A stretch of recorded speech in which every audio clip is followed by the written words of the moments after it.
All right. Well, welcome to the Daily Huddle. How's it going, guys? Good to have you here. It's an all guy get together today. Yeah.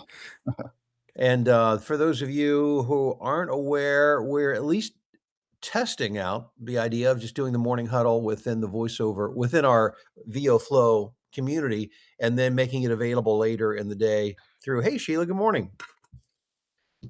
Through the social media channels. So we'll see how that all plays out. Can you hear us, Sheila? She doesn't look like she can hear us.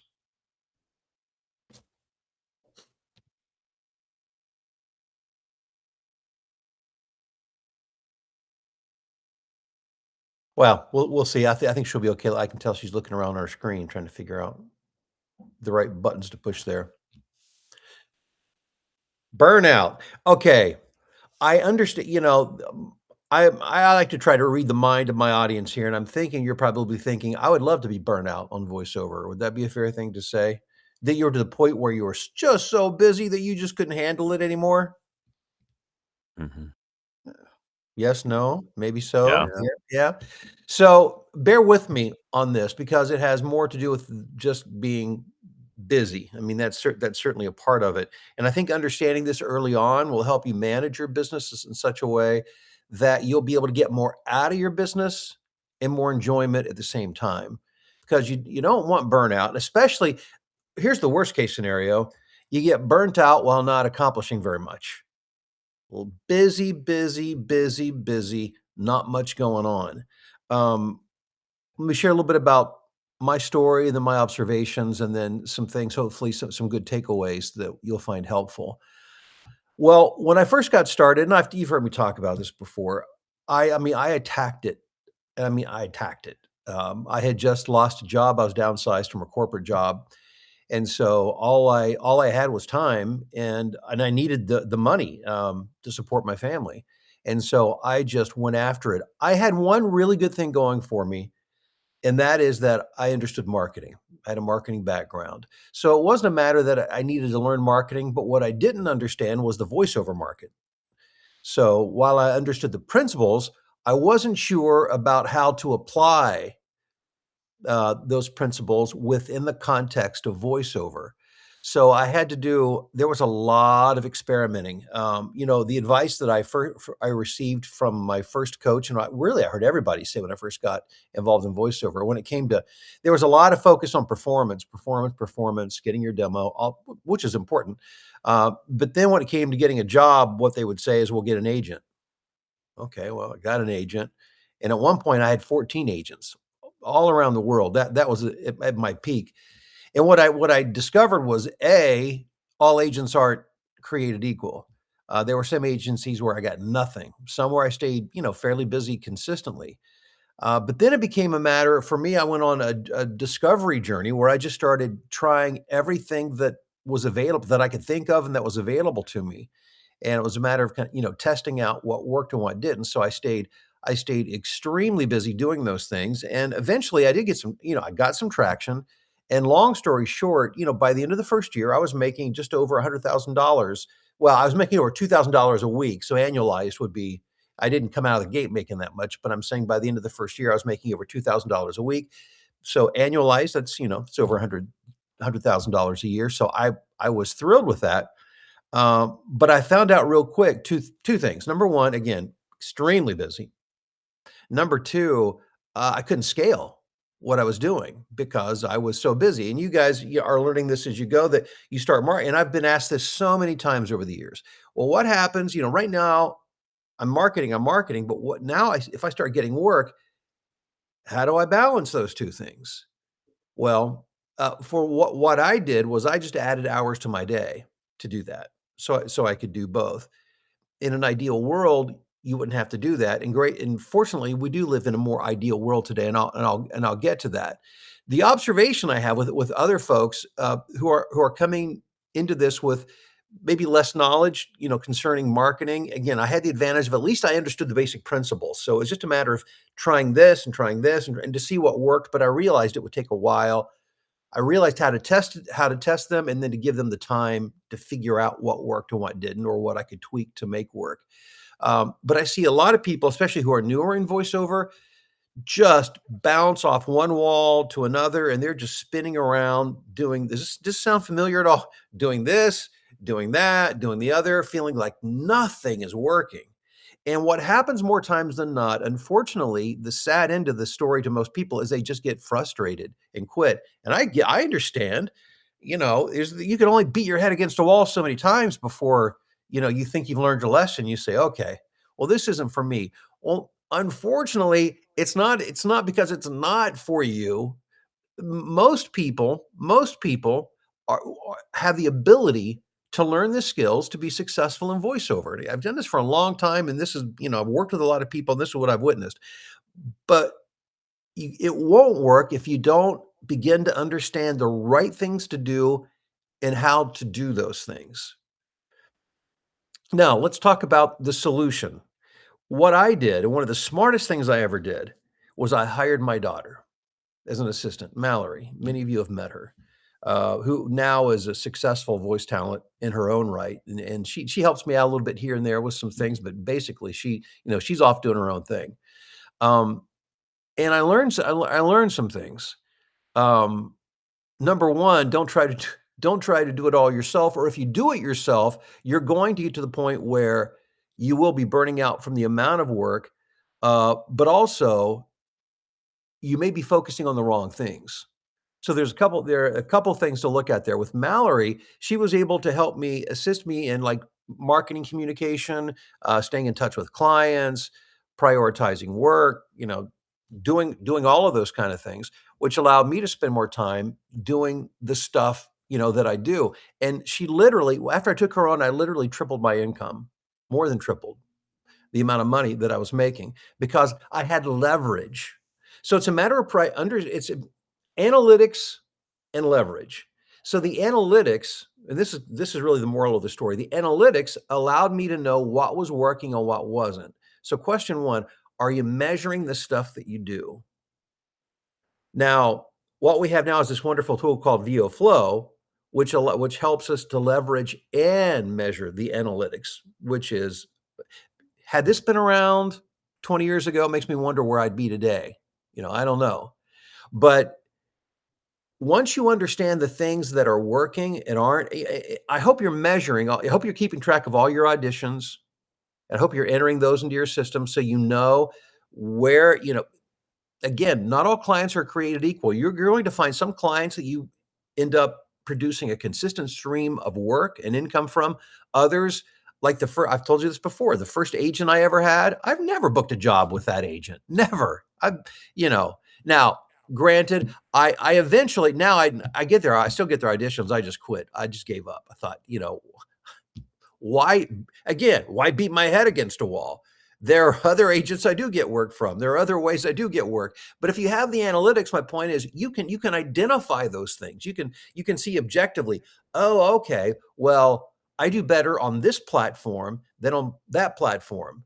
This talent roster produces much more income than this. So you can begin to make really smart business decisions. So you can invest your time where it works the most. And then with a tool like VoFlow, which gives you those analytics and then also helps you to leverage and increase your marketing. That's the amazing thing. All this time that I used to have to spend on marketing now can be if I want it to be, I can have it to be automated. But within my dashboard, I can do everything from manage my website to manage the marketing communication and the whole marketing channel to managing my invoicing and receivables. I mean, it's the whole thing. So again, make sure that you're measuring everything that you do because you'll come to a point where if you haven't yet, you're gonna say, "Is this really worth it?" Because I'm just so busy trying nothing. I don't know what works and what doesn't, and if that's the way you feel, it's because you're not measuring. And once you do that, it can begin to peel away the things that aren't producing for you, and that was one of the hardest decisions I made, by the way. There came a point where I realized I can't treat everything equally, and that includes clients. And when I got to the point where I was busy all the time, then I had to say, "Okay, I need to make room for better quality clients, meaning they're just easier to work with, and better paying clients. And then I began to gradually drop off my dr to drop some clients, maybe where I was making less, or I had a few clients that were a little more difficult than others. I would let them go to make room for new clients. Then that along with having the leverage at that time, Mallory, and of course now VoFlow with the technology, allowed me to focus on the things that were most important, that were the most productive for me, earning me the most, and where I could spend my time and energy, whether it was auditioning or marketing communication, all of those things, which really helped me to explode my income. But if you're not measuring and you don't have the leverage, it's really hard to grow past a certain point. You can get to a full-time income without doing these things I said. If you don't mind expending all the extra energy and just working all the time and trying this, that, and the other, and you can do it. I mean, in my first year, I did it, but then I had to sit back and say, okay, I need to really to make this work, I need to identify what's working, what's not, and begin to focus on the things that were working and to find a lever. And at that point, we didn't have the technology that we have today. Mallory was my lever, and she was a great one, which allowed me to really focus in on those things that were producing the most for me. So for you guys, I just want to encourage you to continue to lean on the technology, on VoFlow, because it's going to help you focus on the things that matter most through the analytics, and it's also going to allow you to do more of the things that are most important, namely marketing. Marketing to the right people. Now, you're getting the pre-qualified leads, and of course, now, you're doing the smart website leads over these next few months, testing those out. People that visit your website, and again, these are high leverage activities. So lean heavily on the technology to allow you to do that. Questions or comments? Making sense? Okay. Yeah. Okay, John. Yeah, good. John. Um, Yeah. is there is there any way you would recommend, like, if we're looking for, like, that supplementary help, like you were saying you had Mallory, is it better to kinda just find somebody organically, or you think maybe Fiverr or something like? Because I tried with, someone on Fiverr, it was just I couldn't really get it going for some reason. Yeah, some people have had a lot of luck finding, finding somebody else, sometimes even in other countries. That always I like to have somebody that I have constant contact with. Like with Mallory, I mean, she's my daughter, so I can talk to her anytime I want to. We have a relationship where it makes it more fun. We can talk about stuff and share, voiceover stories, war stories, all those kind of fun things. So for me, that really helped me having a personal connection with somebody that I could talk voiceover, with, and not just try to prioritize a list of tasks, and they live in a different time zone and I never really have real-time communication with. It's not to say it doesn't work. There are people who make it work, but if you know somebody who you trust and know can do the work, um, that would be I mean, that's my preference. And Right. maybe part of that is around, has to do with my personality and the way I operate too. But I want my job to be fun. I wanna enjoy this. Like, Mallory came over yesterday. My wife's been out of town. She came back. She got home last night, but I was at home alone, and I was in the kitchen, oddly enough, in the refrigerator, which I never do. I'm being sarcastic. And I hear the door open, and I thought usually when I hear that, I know Vicky's home, and I thought, "Well, Vicky's not home." It was, Mallory. She walked in, really for no reason, just to come visit, and we just sat down, and we talked voiceover, we talked life, we talked just stuff. Her husband, Will, is, he's a principal of school, brand new job, just started. We were talking about that and, what was going on with him and the kids, and that help if I can do that throughout the day occasionally, that really helps me out a lot because I enjoy working, but I don't like just nose to the grindstone all the time. I need time where I can interact and to be honest with you, Vicky's not quite as social as my daughter, where and she's wonderful and we talk, and as a matter of fact, when we're done here, we're gonna go out for we have a Friday morning breakfast date every week. We'll go out and talk about stuff. But Mallory just likes to she just will just sit and just talk to me about anything, anytime. That's just kind of her personality. So that's a long answer to your question, John, but I'm just saying that's what helps me while it's not directly necessarily all voiceover related, it helps me be a better voiceover person, if that makes sense. You know, we get lonely sometimes being in their office all day alone, Oh and my you need gosh, to talk yes. to somebody besides reading script, you know? Oh, yeah. It's a lonely I'll tell you what, the first few months of me doing this, I struggled just for that.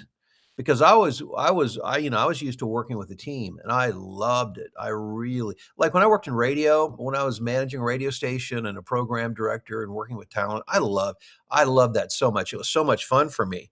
But when I got into a booth, it was like, "Oh my gosh, where are my people?"